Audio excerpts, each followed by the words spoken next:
Bismillahirrahmanirrahim. Assalamualaikum warahmatullahi wabarakatuh. Alhamdulillah wa syukurillah wa ni'matillah la haula wa la quwata illa billah, amma ba'd.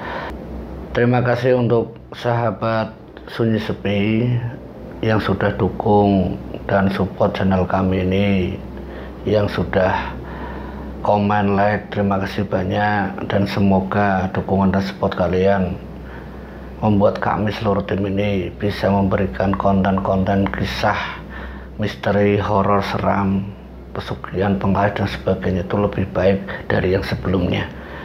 Dan kita berdoa semoga kita dan kalian selalu dalam lindungan Allah Subhanahu wa Ta'ala. Semoga selalu diberikan nikmat sehat walafiat, dipanjangkan umurnya, dilancarkan rezekinya, dan dimudahkan dalam segala urusan. Dan semoga hajat kita yang selama ini belum terkabul cepat terkabul oleh Allah Subhanahu wa Ta'ala. Amin amin ya rabbal alamin. Untuk kesempatan kali ini saya ingin menceritakan kisah salah satu kesaksian yang pernah mendatangi juru kunci pesugihan tuyul. Cerita yang datangnya dari salah satu narasumber, sebut saja namanya Pak Budi. Pak Budi ini menceritakan kisah pengalamannya saat mengantar temannya, yaitu sebut saja namanya Kang Bayu. Mas Budi dan Mas Bayu ini seorang dua sahabat yang waktu itu sudah berkeluarga di antara satu dengan yang lainnya. Keinginan dari Pak Bayu datang ke rumahnya Mas Budi ini untuk meminta diantar ke salah satu tempat, yaitu di lereng bukit di Gunung Slamet di wilayah selatan Jawa. Dia datang ke Mas Budi menceritakan secara langsung, secara terbuka, bahwa keinginannya untuk minta diantar ke salah satu tempat di lereng bukit Gunung Slamet yang tujuannya ya untuk mendapatkan pesugihan tuyul. Nah, sewaktu Mas Budi ini diminta untuk mengantarkan, Mas Budi mengiyakan apa niat dari temannya, yaitu Mas Bayu. Setelah Mas Budi mengiyakan, di lain hari Mas Bayu dengan istrinya dan juga Mas Budi yang meminta untuk ditunjukkan alamatnya, karena hanya secari kertas. Mas Bayu yang tidak tahu di mana lokasi dan tepatnya meminta Mas Budi untuk sebagai penunjuk jalan.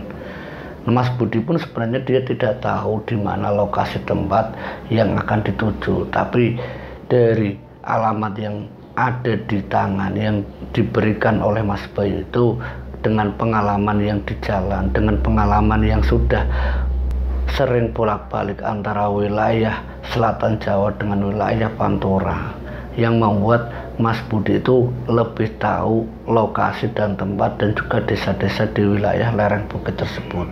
Dengan pemahaman dan pengalaman yang diketahui Mas Budi, akhirnya Mas Budi berangkat mengantarkan suami istri, yaitu Bayu dan istrinya. Berangkat itu dari jam 10 pagi, sesampainya di lereng bukit Gunung Slamet itu perkiraannya hampir 3 jam perjalanan. Dari rumah Mas Budi sampai ke tempat tujuan itu sampai 3 jam. Nah, di dalam perjalanan Mas Budi itu menanyakan niat maksud tujuan yang diinginkan oleh Bayu itu apa. Ternyata yang diinginkan oleh suami istri, yaitu Bayu dan istrinya, itu mereka memang sengaja ingin mendapatkan tuyul sebagai pesugihannya.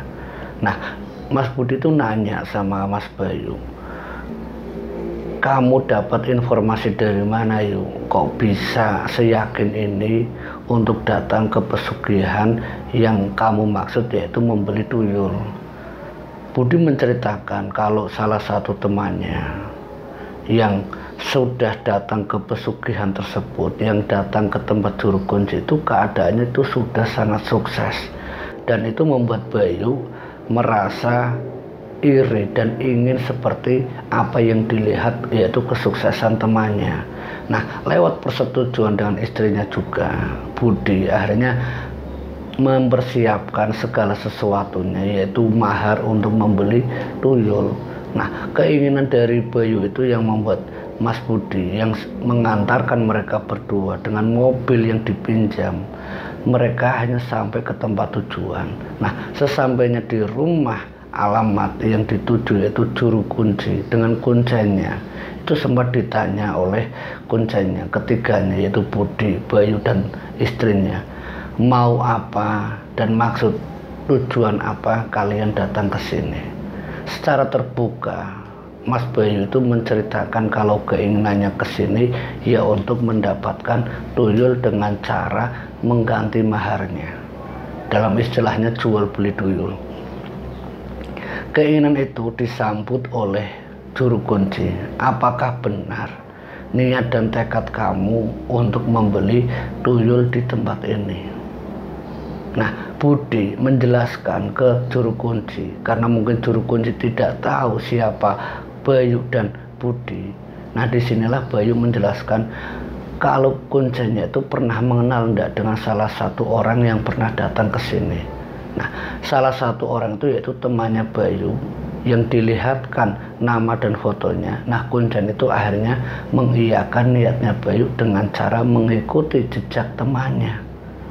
Setelah Bayu memperlihatkan foto dan nama temannya, juru kunci itu langsung mengarahkan Bayu dan istrinya ke salah satu ruangan. Nah, di dalam ruangan itu Budi juga ikut melihat apa yang akan dilakukan Kuncen dan juga Bayu. Nah, di dalam tersebut mereka itu saling ngobrol antara Kuncen dan juga Bayu termasuk istrinya. Itu disuruh untuk memilih beberapa tuyul yang akan dijadikan anak untuk Bayu dan istrinya. Nah, setelah perdebatan antara istrinya Bayu dan juga Bayu, akhirnya mereka sepakat membeli tuyul dengan mengganti mahar itu yang harganya kisarannya itu 8 juta. Itu di tahun 2009 silam. Nah, setelah tuyul itu dibeli oleh Bayu dan istrinya, si Kuncen itu menjelaskan bagaimana cara kerja dari tuyul itu. Itu dijelaskan oleh Kuncen karena Mas Bayu dan istrinya hanya menerima tuyul tanpa menanyakan bagaimana cara kerja dan bagaimana risikonya. Nah, mungkin bagi Bayu risiko untuk istrinya itu sudah diketahui lewat temannya, tapi tidak bagi Budi. Budi tidak tahu apa-apa dan bagaimana cerita bisa beli tuyul dan bagaimana risiko yang akan dialami oleh istrinya Bayu. Kuncen itu menjelaskan, sebelum anakmu yaitu tuyul itu diajak untuk bekerja, yaitu mengambil uang-uang dari tempat yang sudah kamu tuju, tapi sebelumnya kamu harus menyusui lewat istrimu sampai si anak itu yaitu tuyul itu berhenti untuk menyedot atau mengambil air susu dari istrimu. Nah, setelah itu baru kamu bawa anakmu untuk keliling untuk bekerja. Nah, risikonya anakmu itu tidak minum air susu, tapi secara tidak langsung dia akan meminum darah sedikit demi sedikit, yaitu darah dari istrimu. Istrinya Bayu mendengar hal seperti itu, dia langsung terkejut. Saya tidak mau, nanti saya mati gimana? Suaminya yaitu Bayu itu sempat kecewa sama istrinya, tapi karena bujukan dan rayuannya Bayu, istrinya akhirnya mengikuti. Setelah istrinya itu mengiyakan niat dari Bayu, walaupun resikonya sudah diketahui oleh istrinya Bayu, tuyul itu akhirnya dibawa pulang oleh Bayu. Budi waktu itu tidak tahu bagaimana wujudnya, bagaimana rupanya tuyul, karena yang melihat hanya si pemilik sama Kuncennya. Tapi dari cara Bayu membawa tuyul yang sudah dibeli itu dengan cara melingkarkan tangannya itu di belakang pinggangnya. Nah, menurut Budi, apakah tuyul itu sudah ikut dengan kamu yuk? Nah, ini saya bawa, kata Bayu menjelaskan ke Budi. Tapi Budi itu benar-benar tidak bisa melihat apakah yang dibawa itu tuyul atau hanya melingkarkan tangan. Nah, singkat ceritanya, Setelah tuyul itu dibeli, Kuncen itu sudah menjelaskan bagaimananya mahar sudah selesai. Budi akhirnya pamitan sama Kuncennya untuk kembali ke rumah Bayu. Nah, sesampainya di rumah, Budi itu masih penasaran tuyulnya itu seperti apa, wujudnya itu bagaimana, apakah seperti yang di televisi, apakah dia pakai celana putih atau katok pendek putih. Itu ditanya oleh Budi, dijelaskan sama Bayu. Kalau yang dilihat Bayu, yang dijadikan anaknya Bayu, tuyulnya itu berukuran kurang lebihnya itu ya tingginya nggak ada 1 meter, paling ya 60 cm. Itu tinggi dari tuyul yang dipelihara oleh Bayu dan istrinya. Dan ada satu hal yang membuat saya itu merasa jijik, entah itu istriku bagaimana. Tuyul itu hidungnya itu mengeluarkan ingus dengan mata yang jereng ke atas, dengan seperti mata yang agak belekan. Nah, ini yang membuat istriku saat dia nyusui anaknya yaitu berupa tuyul tadi pasti akan merasa jijik. Tapi karena keinginan menjadi orang kaya, keinginan menjadi orang sukses, mau ndak mau setiap sebelum dan sesudah mendapatkan uang, tuyul itu selalu menyusu dan menetek istrinya Bayu. Nah, obrolan itu terjadi sepanjang perjalanan sampai di rumahnya Bayu. Nah, setelah sampai di rumah Bayu, ternyata Bayu ini sudah menyiapkan segala sesuatunya untuk anaknya yang baru, yaitu tuyul tadi. Tuyul itu dibelikan mainan anak-anak, berbagai macam mainan, yang tujuannya agar tuyul itu betah di rumah. Nah, setelah apa yang dilakukan Bayu yang tidak diketahui oleh Budi, Budi pamitan sama Bayu. Nah, setelah beberapa bulan, kehidupan dari Bayu benar-benar berubah. Dia mampu beli motor, dia mampu merenovasi rumah sedikit demi sedikit itu dalam kurun waktu 1 bulan. Dan kesuksesannya Bayu itu setelah hampir 4 bulan lamanya semenjak dia menjadikan tuyul itu anaknya. Karena yang diceritakan Bayu ke Budi, setelah tuyul itu minum susu dari istrinya, dia akan bekerja. Sekali bekerja itu dia akan mendapatkan uang dari curiannya itu totalnya hampir 10 jutaan lebih. Totalnya itu hampir kisarannya 10 juta. Dan itu setiap kali operasi. Nah, misalkan yang dilakukan Bayu dalam 1 bulan itu sampai 5 atau 6 kali, itu sudah jelas hasilnya bisa 60. Makanya wajar bagi Budi yang mendengar cerita dari Bayu, kalau dia mampu beli motor secara kontan, renovasi rumah dalam kurun waktu yang sangat singkat, yaitu 4 bulan lamanya. Nah, apa yang dilihat Budi dengan kesuksesan temannya yang sudah memelihara tuyul, ini membuat Budi pun seperti ingin melakukan apa yang sudah dilakukan oleh Budi. Dan waktu itu Budi pun sempat mengajak dan membujuk istrinya untuk ikut-ikutan membeli tuyul seperti yang dilakukan temannya yaitu Bayu. Tapi istrinya Mas Budi, sewaktu istrinya Mas Budi dibujuk dan dirayu agar apa yang diinginkan semuanya terwujud, istrinya itu diminta untuk menuruti keinginan dari suaminya dengan cara menyusui tuyul. Nah, istrinya yang tidak tahu menahu kalau yang dimaksudkan menyusui ini bukanlah air susu, melainkan darah. Nah, setelah istrinya akhirnya mengikuti apa yang dikatakan Budi, Budi berangkat sendiri. Dia dengan istrinya naik motor sampai ke tempat tujuan, bertemu dengan kuncinya lagi karena sudah melihat Bayu yang sukses, sudah punya motor, sudah punya rumah. Ini yang membuat Budi itu iri. Nah, sesampainya di Kuncen, Budi menjelaskan niatnya dia ke sini untuk membeli tuyul. Itu secara terang-terangan Budi ke Kuncennya. Nah, setelah apa yang dikatakan Budi, maksud dan tujuannya ke Kuncen itu ingin mendapatkan tuyul untuk diakui anaknya, istrinya Budi diajak ke dalam seperti apa yang pernah dilakukan oleh Bayu. Nah, saat di dalam, kuncinya itu meminta Budi ataupun istrinya itu untuk memilih di antara tuyul-tuyul yang akan dijadikan anak. Nah, tuyul itu masing-masing harganya, ada yang harganya 4 juta, ada yang 6 juta, ada yang 8 juta. Kalau yang 4 juta setiap hari akan menghasilkan kurang lebihnya 5 juta. Untuk yang 6 juta setiap harinya kurang lebihnya ya 8 juta. Untuk yang 8 juta itu setiap harinya, setiap kali operasi itu biasanya dia dapatkan 10 juta. Jadi terserah Budi mau ambil yang mana.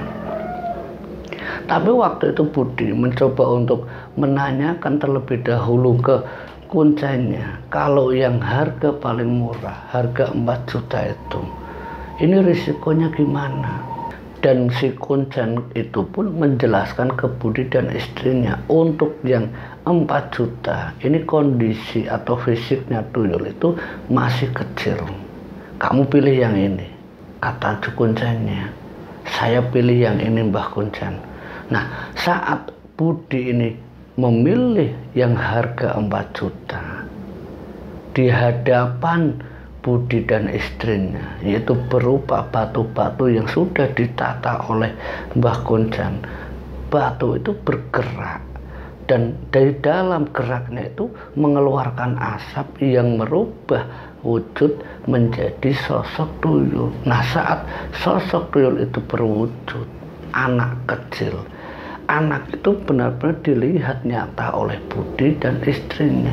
Kalau anak kecil itu, sosok tuyul itu yang berwujud, yang telanjang, tidak memakai baju, hanya memakai kain menutup kemaluannya, yang membuat Budi dan istrinya tercengang melihat sosok tuyul yang kecil, yang hidungnya mengeluarkan ingus, matanya yang jarang, sembari meneteskan eluh ataupun belek. Nah, ini yang membuat Budi itu sempat jijik melihat sosok tuyul itu, apalagi istrinya yang melihat secara nyata. Dia langsung menolak, saya tidak mau yang ini mas, ini menjijikkan, saya tidak mau menyusui yang seperti ini.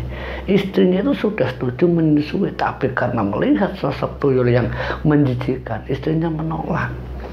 Tapi waktu itu Budi menjelaskan ke istrinya, sebentar, nanti kita pilih yang lain. Saat merayu dan membujuk istrinya, Budi mendengarkan penjelasan dari si Kuncen, risiko dan dampak juga cara kerjanya. Dijelaskan satu persatu. Kalau cara kerja yang tuyul ini yang paling murah, dia akan meminta jatah, yaitu disusui oleh istrimu sebelum dan sesudah bekerja, itu setiap kali. Nah, dampaknya bagaimana? Dampaknya apa yang dilakukan tuyul itu, jika ketemu di salah satu tempat rumah yang di halaman rumahnya itu ada hewan yang berupa kepiting ataupun yuyu, kalau orang Jawa bilang itu yuyu, tuyul itu pasti tidak akan mau keluar dan lebih memilih bermain dengan yuyu tersebut. Dan kalaupun bisa dipanggil itu dengan cara mendekati tuyul itu. Dan itu dampaknya apa? Ya kamu si pemilik harus mengambil tuyul itu, mengajak pulang. Karena tuyul itu tidak akan mau pulang sebelum yuyu itu meninggal, yuyu itu mati.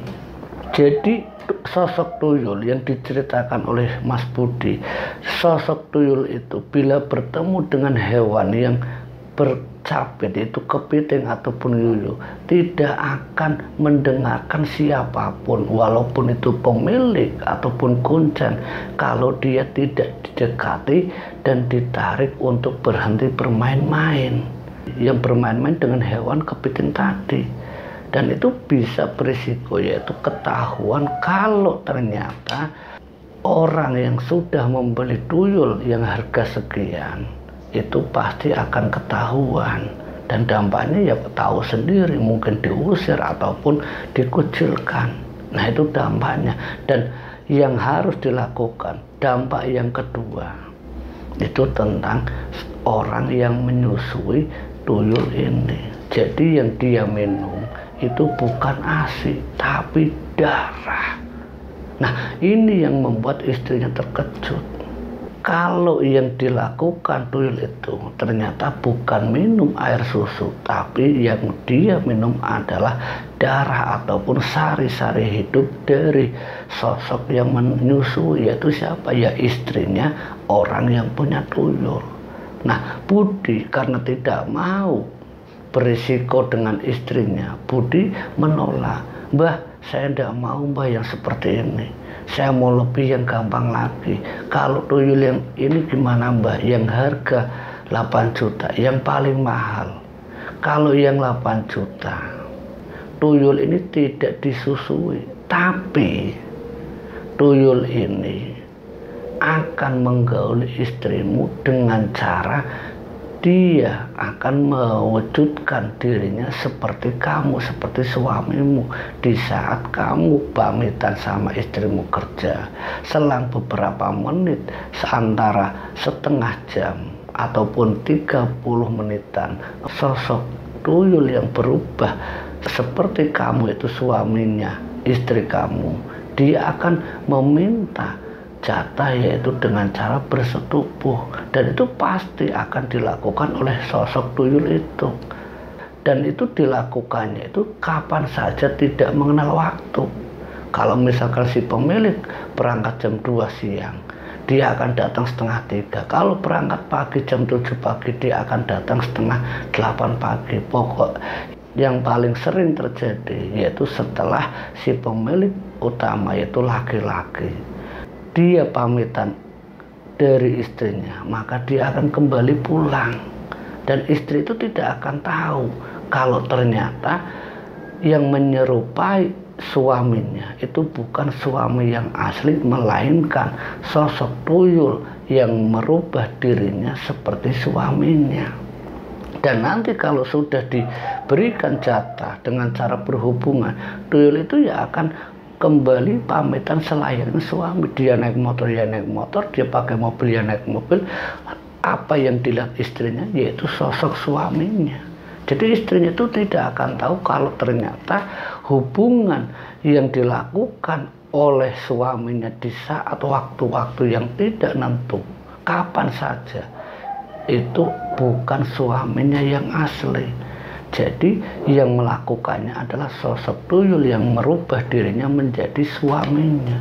Nah, Pak Budi yang mendengar tentang dampak risiko dari sosok tuyul tersebut, dia berpikiran kalau dia harus berbagi dengan sosok iblis yang berwujud tuyul. Dalam keadaan seperti itu, Pak Budi memikirkan ulang kembali apa niatnya untuk menjadi orang yang sukses. Karena Pak Budi tahu setelah dia membeli tuyul itu, istrinya dipastikan akan mengalami hal-hal yang buruk. Kalaupun membeli yang murah, darah yang setiap kali diambil yang akan membuat fisiknya tidak sehat. Dan yang kedua, kalaupun membeli tuyul yang lebih mahal, dia harus berbagi istrinya dengan sosok tuyul itu. Nah, ini yang membuat pilihan berat bagi Pak Budi, yang membuat dirinya hanya bilang sama Kuncen, kalau pilihannya seperti ini semua, Mbah Kuncen, saya membatalkan. Gimana Mbah, boleh apa enggak? Nah, di saat dimembatalkan ini, ternyata Kuncen itu tidak marah sama Mas Budi. Justru yang dikatakan si Kuncen ke Pak Budi, kalau itu lebih baik karena kamu lebih menghormati istrimu, lebih menghargai istrimu, dan kamu, yaitu Mas Budi, kata Kuncennya, disuruh untuk bekerja yang mencari rezeki yang halal. Soalnya tuyul seperti ini, yang namanya pesugihan, tetap saja akan mencari imbalan. Ini yang dilakukan sosok iblis, entah itu pesugihan tuyul atau apapun. Jadi saya dukung keinginan Pak Budi, walaupun saya sebagai Kuncen hanya menjelaskan. Tapi saya terima kasih untuk kamu Pak Budi, walaupun kalian datang ke sini tidak jadi membeli tuyul. Tapi saya salut sama Bapak yang menghargai hidup, yaitu istrinya, agar bisa berdamping secara sehat dengan Pak Budi. Nah, semenjak dijelaskan oleh si Kuncan yang terlihat tidak marah, justru malah lebih menerima keadaan Pak Budi yang hidupnya lebih menghargai istrinya, lebih menghargai atas ridho Sang Kuasa, yaitu Allah Subhanahu wa Ta'ala.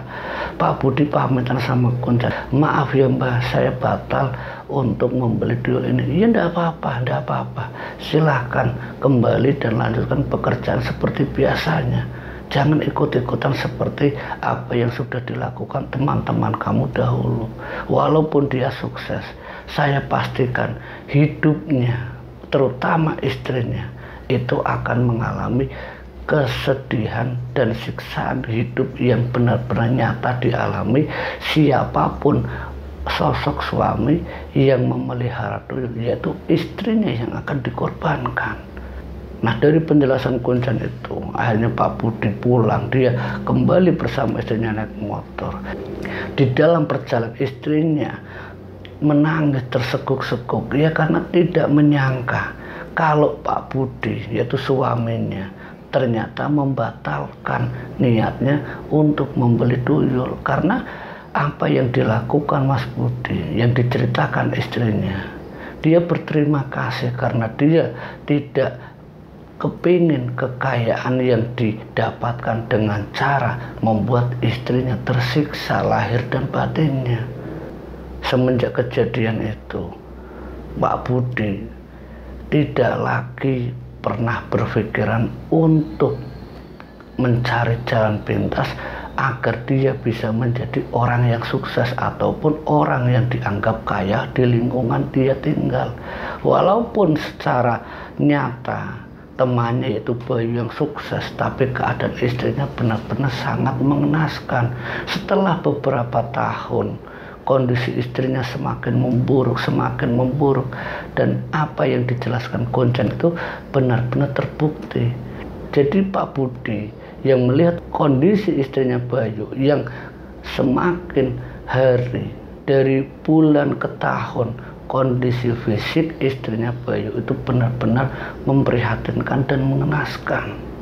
Nah, dari cerita narasumber itu Budi ini, Mas Budi itu berpesan untuk kita semuanya agar jangan pernah sekali-kali kita mencoba mencari tahu dan mendekati jalan pintas, karena dibalik kesesatan tidak ada sifatnya yang gratis. Pasti ada imbalan yang diminta oleh sosok iblis, entah itu tuyul atau apapun. Yang dirugikan siapa? Ya diri kita sendiri, keluarga kita sendiri.